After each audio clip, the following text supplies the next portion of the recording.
अब जरा सोचिए आप, अपने बच्चे स्कूल जाए, वहां सबकी एक सी स्कूल ड्रेस दिखे, साफ सुथरे सारे बच्चे एक से, लेकिन अब इसमें कुछ बच्चियों के सिर पर नकाब इमेजिन कीजिए, सोचिए कैसा लगेगा।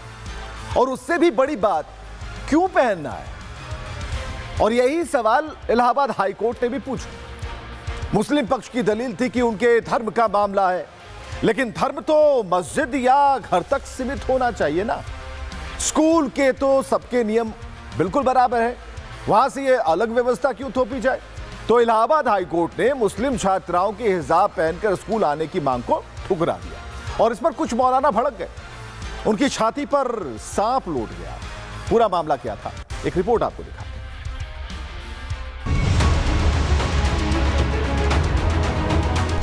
जब इस्लाम का अनिवार्य हिस्सा नहीं है तो फिर हर किसी को अपनी मर्जी का ड्रेस पहनने की इजाजत है कि एक ही विद्यालय में अलग अलग धर्मों के अलग अलग ड्रेस पहन करके लोग आमिर, तो एक रूपता खत्म हो जाएगी।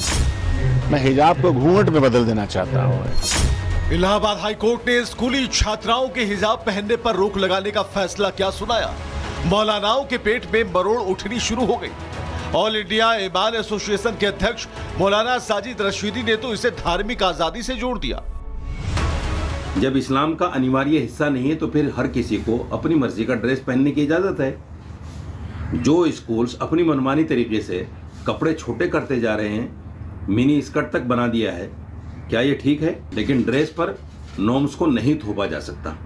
एक बच्ची अगर हिजाब में रहना चाहती है, अपने साधारण कपड़ों में रहना चाहती है, स्कूली यूनिफॉर्म उसको अच्छी नहीं लगती, तो फिर उस पर नहीं थोपा जा सकता कि नहीं आपको स्कूल की यूनिफॉर्म ही पहननी पड़ेगी। इस्लामिक सेंटर और इंडिया के चेयरमैन मौलाना खालिद रशीदी तो साजिद रशीदी से भी एक कदम आगे निकले। उन्होंने हिजाब को इस्लाम का जरूरी अंग बताते हुए लड़कियों की उम्र के हिसाब से कोर्ट के नियम का बंटवारा कर दिया। हिजाब और पर्दे का हुक्म अल्लाह ने खुद कुरान में दिया है, और इस वजह से ये कहना कि ये इस्लाम का इंटीग्रल पार्ट नहीं है, ये हम समझते हैं कि मुनासिब नहीं है, बल्कि हिजाब इस्लाम का एक इंटीग्रल और अटूट हिस्सा है। और जहाँ तक स्कूल्स का सवाल है, तो ज़ाहिर बात है जो स्कूल्स की यूनिफॉर्म है वो सभी बच्चों को पहन के जाना है, उसकी पाबंदी करनी है, लेकिन जो बड़ी बच्चियां हैं उनके लिए हिजाब अलाउ होना चाहिए। सवाल है कि मौलाना की नजर में महिला सम्मान का दायरा उम्र से कैसे तय हो रहा है?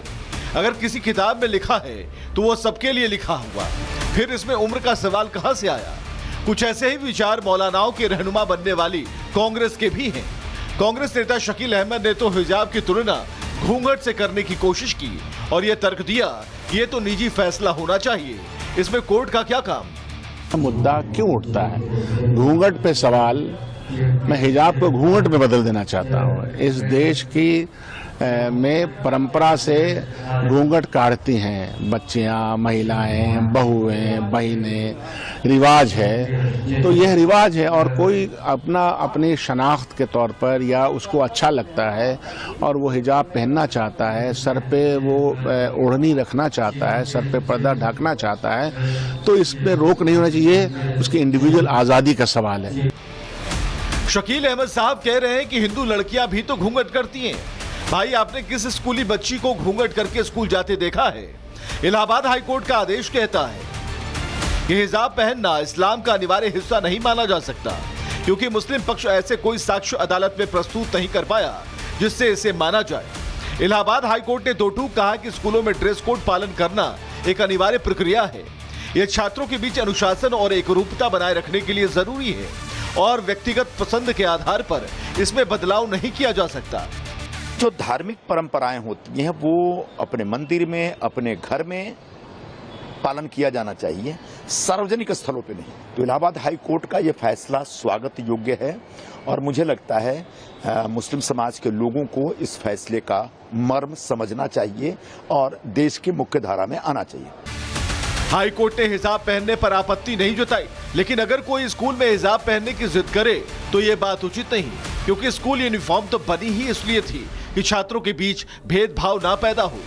देश संविधान से चल रहा है, संविधान के दायरे में जो हाई कोर्ट का फैसला है वो सही फैसला है, क्योंकि एक ही विद्यालय में अलग अलग धर्मों के अलग अलग ड्रेस पहन करके लोग आए तो एक रूपता खत्म हो जाएगी। वहाँ लोग शिक्षा के लिए आते हैं, न कि धर्म और मजहब के लिए आते हैं।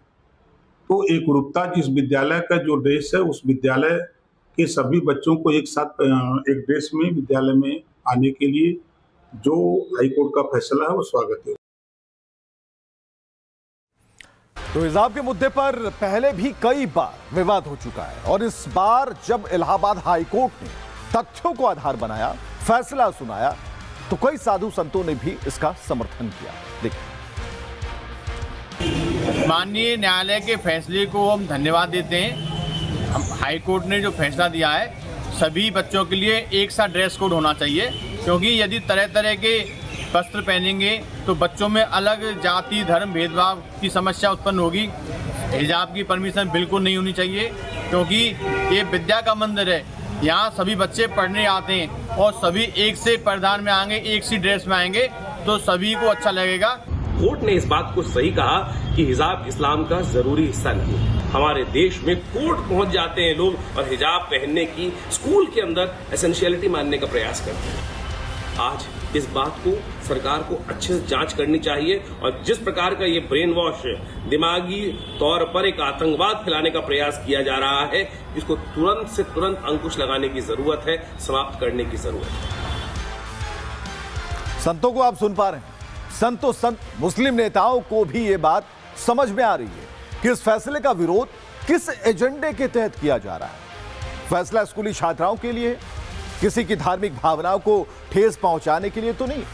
तो फिर विरोध का क्या? तो बीजेपी ने आरोप लगाया कि कुछ लोग जानबूझकर इस मुद्दे को सांप्रदायिक रंग देना चाहते हैं। देखिए बीजेपी क्या कह रही है। लेकिन मुझे लगता है कि हिजाब के नाम पर सांप्रदायिक बवाल या सांप्रदायिक अजाब किसी को भी पैदा करने की कोशिश नहीं करनी चाहिए। जो संस्थान हैं, जो शैक्षणिक संस्थान हैं, जो एजुकेशनल इंस्टीट्यूशंस हैं, उनके अपने जो है वो ड्रेस कोड होते हैं, उनकी अपनी जो है वो अनुशासन होता है, उनके अपनी जो है व्यवस्थाएं होती हैं और उस ड्रेस कोड का, उस अनुशासन का, उस व्यवस्था का सबको सम्मान करना चाहिए। और इसी बात को इलाहाबाद हाई कोर्ट ने भी कहा है और यही बात जो है वो इससे पहले भी कई न्यायालय कह चुके हैं, कई व्यवस्थाएं कह चुकी हैं। मुझे लगता है कि इस मुद्दे को लेकर के किसी तरह का भी सांप्रदायिक संक्रमण किसी को पैदा नहीं करना चाहिए और इस तरह के किसी भी सांप्रदायिक संक्रमण से सबको सावधान रहना चाहिए। तो मुस्लिम नेताओं को ये बात समझ में आ रही है, लेकिन धर्मगुरुओं